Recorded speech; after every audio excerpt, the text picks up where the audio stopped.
Welcome to the Universal Base Project Series. My name is James Corbett, and I've been a video editor for 15 years, and I run a business doing post-production for some of the top brands in the world. I've worked on thousands of projects, both as an editor and as a person who hires editors. And through this, I've learned what separates average editors from great editors. And it all starts with the fundamentals. Everything I share here is tactical, meaning it's essentially step-by-step instructions, but it's all based on the long-term strategy of up-leveling yourself or your staff's ability to deliver on projects.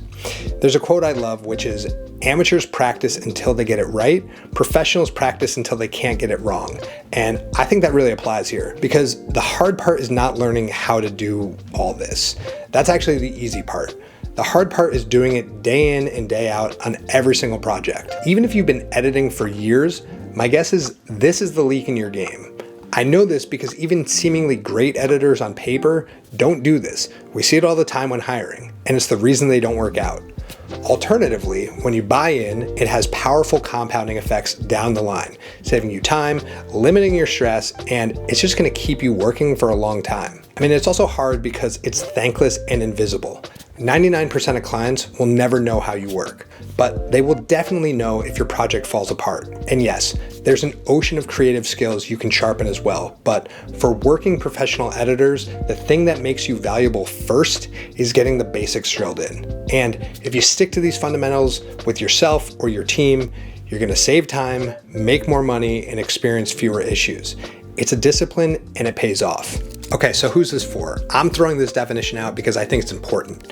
This is for professionals, and that could be professional editors or someone who hires professional editors, professional content creators, professional creators. This is an important distinction because the difference between a professional and an amateur in this case is somebody who realizes that A, they need to be collaborative to have a sustainable career, and B, that working through process and having a system or method for things is really the only way to be successful from this standpoint. If you want to increase quality, if you want to increase quantity of output, if you want to reduce time, if you want to scale in any capacity, you'll really need to buy into this mindset. I look at myself even 5 or 6 years into my career, and I think on many levels, I wouldn't have fit into this definition of being a professional. To get there, you need to buy into this idea that you're making this a career and you're not necessarily just an independent artist who's being hired by people to create your art. You need to buy into the idea overall that systems matter and process matters. Another way to put this is, who is this not for? I would categorize 2 types of other people that work parallel to post-production professionals. 1 would be artists, and 2 would be people who don't work with anybody else. But if you work on a team or for someone, or you have hired someone to help you with editing, this is for you.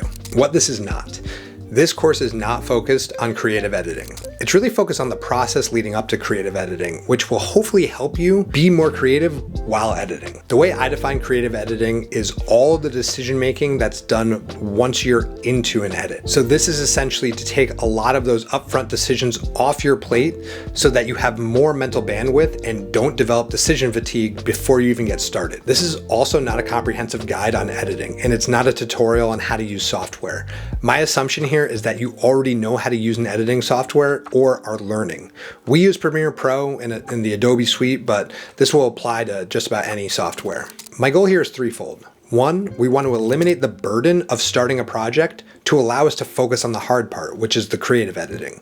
2, we want to be able to seamlessly work between projects with team members. And 3, we want to save time during the review and delivery stages of a project. That's what we're looking to do. And my belief is that the best way to produce creative work is to have a rock solid foundation that gets you into your process and that you can follow all the way through a project. There are 2 reasons why we're doing this and why all of this stuff matters. And pretty simple. 1, we want to work collaboratively, and 2, we want to save time. That's it. Collaboration means working with someone else, and for us, that is necessary in 2 ways. 1, working with our internal team, and 2, working with our external team. Those would be our clients. The single best way to be a great collaborator is to be a great communicator. period. That means being transparent, it means being thoughtful, it's being direct, it's not assuming that someone can read your mind, it's not assuming that someone knows what you're talking about or has the same context as you, and paired with this, it's not thinking that you're supposed to know everything. So being able to ask questions and get clarity, because at the end of the day, it doesn't matter if we look dumb if we don't actually know what's going on. This might be obvious, but working as a team means sharing a workload. And the core benefit of this is that we all get to live our lives more fully. Being able to rely on somebody else to help you, being able to spread workload across multiple people, those are really valuable things to work at a sustainable workplace and to work sustainably across multiple projects. Long term, if you've ever been overloaded with work or you can't seem to get everything done, you burn out or you give up or you realize that it's just not sustainable. So that's why we're fully bought into this idea of working collaboratively. And that means as a team, and that also means working collaboratively with external partners and clients, being able to support them and hopefully develop relationships where they're able to support us. Being a member of a team and being able to work collaboratively is fundamentally different than being an independent or solo creator. And there are many professional editors who produce high quality, engaging, and interesting work, but still can't work well in a team environment. And therefore, they're not suited for this type of work. I think if you've been in the industry long enough, you probably know some of those types of people.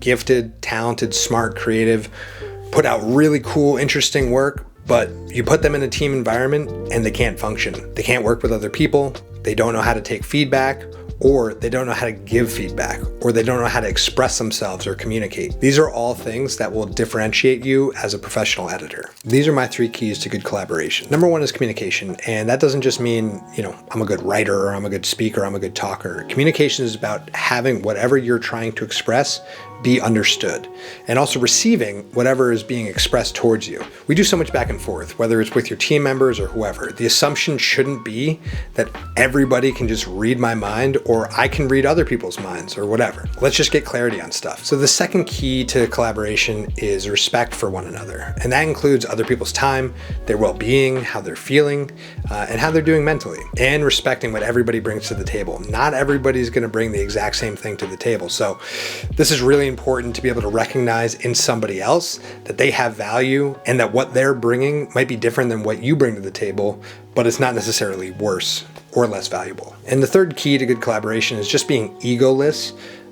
Really, it just comes down to keeping the end goal in mind, not being precious about your work, not being precious about your role in a project, no matter how much effort you've put into it. The goal at the end is going to always be twofold. 1 is to complete the project, and 2 is to be in service of a client or be in service of the rest of the team who also have the same goal. If you ever assume that you're above the project, you're gonna hurt the project. You're gonna hurt your teammates, and you're gonna hurt your ability to collaborate effectively. 90% of the time you spend on a project will take place after the first cut has been delivered for review. I made that stat up completely, but I think it's true because once it goes out and once we're in a review process, additional stakeholders come in and the surface area for the project expands. And therefore the potential for the time that the project gets finished in expands as well. And the goal here is we want to do everything in our power to save time during that 90% back end of projects. And what that means is taking more time at the front end of projects.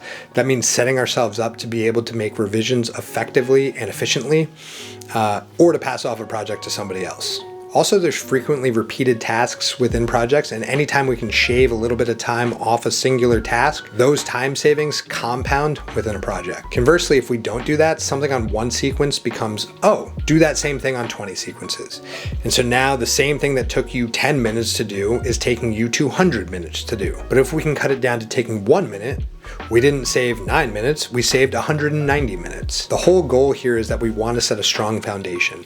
As annoying as it can be, and trust me, it can be annoying. We want to do the right thing up front. We should be relentlessly selfish with our time. And counterintuitively, the easiest places to save time, like cutting corners at the front end of a project, turn out to be the least effective way to actually save us the most time. This includes poor communication, sloppy project management, bad organization, no process, etc. Be selfish with your time. I do think it should be obvious why saving time is helpful, but I'll just say for me, saving time gives me more time to spend on the things that I actually enjoy. Not to say that I never enjoy doing work, but there are certainly things that I enjoy doing more. It gives me more time to spend with the people I care about. It gives me more time to spend with my wife and daughter, with our families. It gives me more time to ride my bike or hang out with my friends or take a hike or read a book. Saving time is really fucking important. You should definitely think about the things that you like to spend time on and realize that whenever you're doing this, you're helping yourself do more of that stuff. So if you really want to be selfish about your time and really value it as a resource, do what I'm laying out here every single project, every single time. In the long run, it's going to save you an exponential amount of time, more than cutting a few corners at the front end of a project might. And trust me when I tell you I've learned this the hard way so many times. What's a project? And not really what's a project, but how are we defining it? A project is any task with a unique deliverable. Why is this important to know? Framing every task as a project, no matter how big or small, makes it clear that there's always the possibility that it can grow and therefore should be treated as any project might, with the same process. This is a common thing that happens. Somebody gives us a very small request, tiny little request, right? Hey, can you clip something out and throw captions on it for us? No problem. So what do? We download the clip, throw the captions on. Great, took 2 seconds. Didn't even have to save the project for it. Didn't even have to save footage. Just, download the footage and now deleted it. Make it quick and shoot it over to the client. Great. 3 days later, client comes back and they say, hey, remember that clip you grabbed for us? Can you actually just make it a 9:16? I know it was originally 16:9. Can we reformat it 9:16? And can you format the captions for Instagram Reels? Can you also add this watermark to it? Yeah, sure. Okay, no problem. Now what? Okay, let me re-download the clip. Let me add the captions again. Let me reformat it, put it 9:16. Okay, but again, it's such a quick turn thing. Maybe I'll save the project this time, but I'm not going to organize everything. 3 days later, a client comes back. Hey, we got these graphics that we added to another part of this series. Can you add them? And actually, can you layer in a little B-roll over the interview footage? Okay, I'm not going to keep this going. You see where I'm getting to. The smallest 30-second project that you think can't possibly go on for more than a day, all the time, honestly, on damn near every single project, goes from the smallest thing that you could possibly imagine to a month-long, 25 different revision back and forth. And it elevates from a very simple concept to a more complex concept. And if we don't attack even the smallest request, the smallest task as its own independent project, the way that we would with a more substantial task when it comes in, we're setting ourselves up for failure. This is really a disclaimer about discounting quick turn projects as things that we can make exceptions for, things that we think are quick,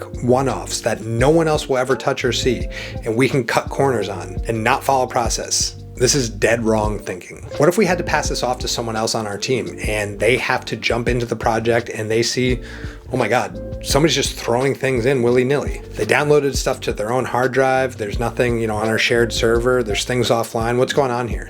And again, this happens all the time. There's countless examples of super simple tasks and requests that we've taken on and they've turned into longer, sprawling projects. Remember, projects are living, breathing concepts. They aren't fixed. They grow and they shrink and they change and their complexity becomes greater. And so knowing this, we always set projects up as if they're going to expand and grow. Unique deliverables. The other key distinction here is the unique deliverable. So we'll often get, bulk requests for things and somebody will say, hey, we did 5 different interviews during a production day as a behind the scenes shoot for a film. Can you give us little cut downs from each of those interviews? And we say, great, it's 5 separate interviews, but we can all just do it in one project because it was from the same shoot. Okay, now what happens? One of the interviews that they did was like an hour long, and one of the interviews was 45 seconds long. One of the interviews talks about like a specific scene in the film. One was with the cinematographer who's going to talk all about just one episode that they worked on. So what happens now? We have 5 distinct videos, 5 distinct ideas or concepts that are different in scale, different in scope, but they're all contained in one singular project. Each one of those has a unique deliverable, right?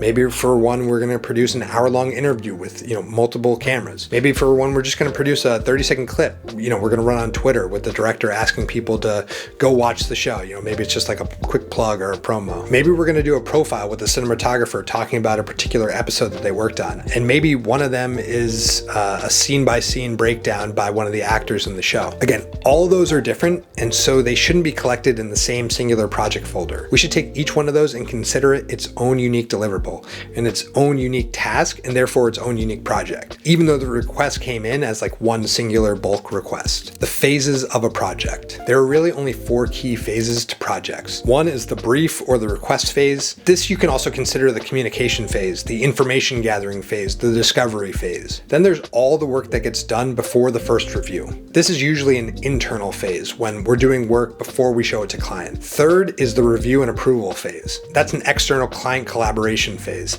That's where 80% of our time is spent. 80-90% of our time, right? And then the delivery phase, or what I call the quality checking phase. That's it, the communication phase, everything that happens before the review, the first review, the external phase, and then delivery. If you Google what are the phases of a project, you can probably find a much longer list, but that's how I break it down. This is really where all the work is done inside of these 4 phases for us.